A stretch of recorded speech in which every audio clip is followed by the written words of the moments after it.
सुश्री सयोनी घोष। धन्यवाद अध्यक्ष महोदय, आपने मुझे बोलने का मौका दिया। आज बहुत शेर बोले जा रहे थे सदन में, तो मैं भी एक शेर से शुरू करना चाहती हूँ कि तेरा इंतजार करेंगे हम, चाहे जमाने लग जाए, या तो तू आ जाए या हम ही ठिकाने लग जाए। तो सर, ये शेर मुझे अच्छे दिन की याद दिलाता है, वो दिन के जिसका वादा था, इस सरकार के नेकी का जो इरादा था, जो इरादे 2014 में काफी बुलंद थे, पर 2024 के आते आते इनके नीतियों में कुछ थोड़े बहुत घमंड थे, जिस घमंड के चलते पूर्व में नोटबंदी और लॉकडाउन जैसी घटनाएं घटी और जिसके वजह से 700 से ऊपर किसानों की मौत हुई, और जिसके चलते मणिपुर पर प्रेसिडेंट्स रूल तो लागू किया गया, लेकिन बस यही बोलना था कि 22 महीने लग गए और कई लोगों की जानें चली गई। सर, मैंने आगे भी ये चर्चा की थी कि if president's rule was the only solution, why was it not imposed months ago when people were dying? जब हजारों की तादाद में लोग बेघर हो रहे थे, चारों तरफ आग जल रही थी, जब महिलाओं को विवस्त्र करके रास्ते पर घसीटा जा रहा था, जब सिर्फ भारत नहीं बल्कि पूरे विश्व मणिपुर की चर्चा और निंदा दोनों कर रही थी, तब आप कहाँ थे? Sir, this delay in imposing president's rule proves that the BJP leadership neither had the will nor the competence to handle the Manipur crisis, and the administration watched quietly as ethnic tensions spiraled out of control. Sir, मैं ज्यादा detail में नहीं जाऊंगी क्योंकि हमने चर्चा पहले भी की है, और आज लगभग 2:15 को हम मणिपुर पे आलोचना कर रहे हैं। इतना इंपॉर्टेंस अगर पहले दिया होता तो शायद इसकी नौबत ही नहीं आती। So this is what I think. पर सर, ये शर्मिंदगी की बात है कि आज भारत के एक राज्य में प्रेसिडेंट्स रूल है। ये भी शर्मिंदगी की बात है कि 140 करोड़ की आबादी में 80 करोड़ को मुफ्त में राशन दिया जाता है। आज सर, लाखों नौजवान हैं जो बेकार बैठे हैं। 1 से 2% ऐसे लोग हैं जो सिर्फ टैक्स पेएबल के क्राइटेरिया में आते हैं, और बीजेपी है जो सब चंगासी का कुर्ता पजामा पहन के घूमते रहते हैं।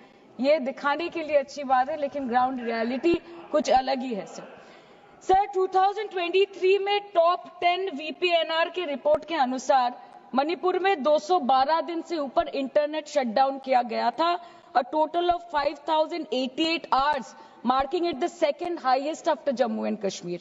This led to huge economic loss in Manipur, approximately 3,157 crore.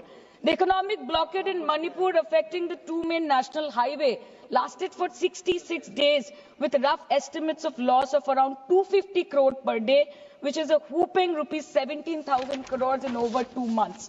Over 67,000 people were forced to leave their homes and cramped up in only 360 relief camps. Nearly 12,000 people fled to Mizoram. Approximately 7,000 people sought refuge in Nagaland, Assam and Meghalaya. Over 1,700 people taken refuge in Kachhar district as of June 2024. और ये सब तो sir registered official figures है, न जाने unregistered official और कितने बेघर लोग होंगे जो दूसरों के घर में रह रहे हैं, शायद दूसरे राज्य में रह रहे हैं, दूसरे देशों में रह रहे हैं। ये इसीलिए हुआ है सर क्योंकि मणिपुर की सरकार, डबल इंजन सरकार ने, उनकी मंशा ये नहीं थी कि वहां के लोगों को शुरू से प्रोटेक्शन दिया जाए, कि उनको शुरू से रिलीफ दिया जाए। अगर वही होता तो 22 महीनों से इन्होंने मणिपुर को जलने ना दिया होता। सर, मैं 2 मिनट में खत्म करूंगी। You want to move the resolution, of course we have to be with that, लेकिन 1 अप्रैल 2025 मतलब एक दिन पहले से मिनिस्ट्री ऑफ होम अफेयर्स ने armed forces special powers act को 6 महीनों का एक्सटेंशन देके मणिपुर, अरुणाचल प्रदेश और नागालैंड में इफेक्टिव कर दिया है। इससे समझ आता है that law and order in Manipur has seriously डिटोरियोरेटेड।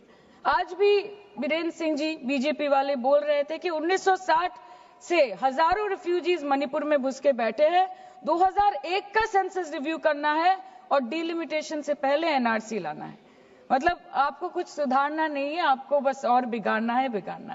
जिस तरह असम में एनआरसी के नाम पे इस सरकार ने 1500 करोड़ से ऊपर फूंक दी और करीबन 19 लाख लोगों को अस्तित्व संकट में डाल दिया, अब वही हरकत दोबारा दोहराना चाहते हैं मणिपुर के लोगों के साथ। अध्यक्ष महोदय, मैं अंत में बस इतना कहना चाहती हूँ मणिपुर के भाई और बहनों की तरफ से कि जिंदगी यूं भी गुजारी जा रही है जैसे कोई जंग हारी जा रही है।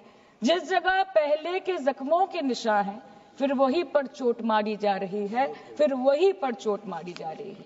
इसलिए आपके माध्यम से इस सरकार से मेरी यही अपेक्षा रहेगी कि मणिपुर के हालात में सुधार लाए, वातावरण में संतुलन लाए, पहले अपने देश के लोगों को मित्र बनाए, फिर जाके विश्व बंधु कहलाया जाए। That the Home Minister and the Prime Minister should work overtime and step outside their comfort zone to address the needs of the people and Okay, restore normalcy Srimati at the earliest in Manipur. Thank you, sir. K. Thank you. Kanimoji.